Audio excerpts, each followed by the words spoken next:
మమ్మల్ని అభిమానిస్తూ ఆశీర్వదిస్తూ మా తోడుగా నిలుస్తున్న ఇక్కడ చిన్న పెద్ద అందరికీ కూడా నా ప్రత్యేక కృతజ్ఞతలు తెలియజేసుకుంటున్నాను ముందుగా. అలాగే ఈ కార్యక్రమం విషయం కాకుండా మీతో చాలా విషయాలు పంచుకోవాలని ఉంది, కానీ ఇది సందర్భం కాదు. మాట్లాడాల్సిన మాటలు ఖచ్చితంగా నేను మాట్లాడే తీరుతాను ఏ రోజు ఒక రోజు. ఎవరికి కూడా ఏ సమాధానం చెప్పాలో అదే సమాధానం చెప్తాను. నాకు కారపొడి పెట్టిన వాళ్ళకు నా కారపొడి పెడతాను, నాకు చక్కెర అందించిన వాళ్ళకు చక్కెర అందిస్తానని మరొకసారి మీకు తెలియజేసుకుంటున్నాను.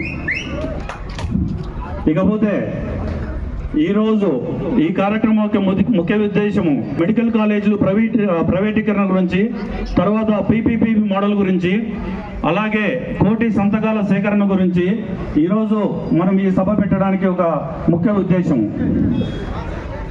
దీని గురించి చెప్పే ముందు మీకు ఒక విషయం చెప్పాలి. నేను ఏ ప్రభుత్వమైనా కానీ విద్య వైద్యం అనేది ఏ ప్రభుత్వానికైనా కానీ దాన్ని బాగు చేసుకోవడం అనేది ఏ ప్రభుత్వం ఉన్నా కానీ దానికి ఒక ప్రథమ కర్తవ్యం.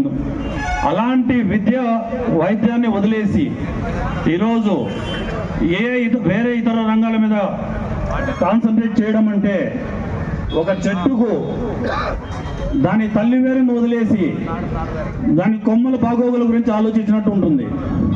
ఎందుకంటే ఈ వైద్యము విద్యను పట్టించుకోకుండా ఇతర రంగాల మీద ఆలోచించడం అనేది అది చాలా తప్పది.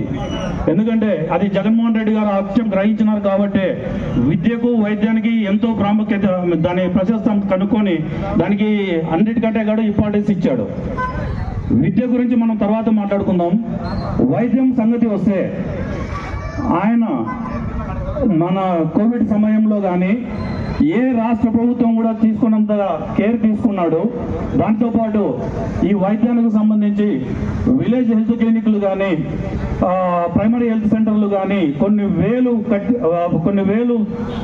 నిర్మించిన సంగతి మీ అందరికీ తెలుసు. అలాగే ఈరోజు ఆరోగ్యశ్రీ విషయం చూస్తే ఆరోగ్యశ్రీకి ఒకనొక టైంలో 25 లక్షల వరకు పెట్టిన దాన్ని ఈరోజు డాక్టర్లు 3,000 కోట్ల బకాయిలు ఉన్నాయని చెప్పేసి ధర్నాలు చేస్తున్న సంగతి మీకు అందరికీ తెలుసు.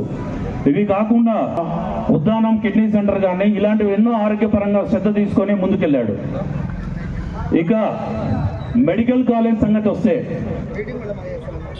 మెడికల్ కాలేజీలు అనేటివి మనకు స్వాతంత్రానికి పూర్వం మొదలుకొని, అంటే ఆంధ్ర మెడికల్ కాలేజ్ ఎప్పుడు 1920